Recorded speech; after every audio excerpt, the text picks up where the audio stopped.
তারিখ ঠিক 10:30টার ছবি এটি। টানা ভেসে আসা এই গুলির শব্দ মূলত এসএমজি।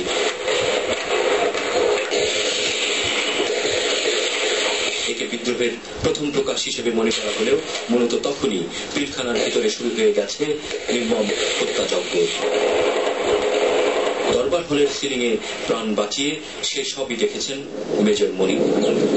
ঘটনার সূত্রপাত হওয়ার 1 থেকে 1.5 ঘন্টার মধ্যেই মোটামুটি মাস কিলিং সেটা কমপ্লিট করা হয়েছে এবং যে সমস্ত ঊর্ধ্বতন কর্মকর্তা ছিলেন তাদেরকে উইদিন 45 মিনিটস ফার্স্ট টার্গেটই ছিল উনার। সকাল 10:30টার মধ্যেই সায়েন্স ল্যাবরেটরি সহ ধানমন্ডি এলাকায় পৌঁছে যায় সেনাবাহিনী। তবে সাধারণ মানুষ সহ মিডিয়া কখনো জানে না কি ঘটে গেছে পিলখানায়। নির্মমতার খানিকটা প্রমাণ মেলে দুপুর 2টায় কামরাঙ্গীচরে স্লুইস গেট দিয়ে ভেসে আসে ডাল ভাত কর্মসূচির প্রধান মুজিবুল হক সহ অপর একজনের লাশ। খুব কাছ থেকে এদের গুলি করার প্রমাণ পাওয়ার কথা জানান ঢাকা মেডিকেলের ময়নাতদন্ত বিভাগের চিকিৎসক। অধিকাংশ গুলিগুলোই কিন্তু ঢুকে আবার বের হয়ে গেছে, মানে গুলিটা যে বডির ভিতরে ছিল তা না, যেটি ইন্ডিকেট করে যে খুব একটা দূর থেকে করা হয়নি।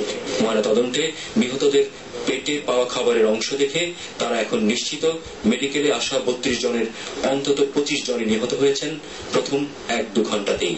আমরা এখানে অধিকাংশ ক্ষেত্রে সেমি ডাইজেস্টেড ফুড পেয়েছি, যেটি ইন্ডিকেট করে যে হয়তো খাওয়ার 3 ঘন্টার মধ্যেই 2 ঘন্টা বা এরকম সময় হয়তো মারা গেছে অধিকাংশ জন।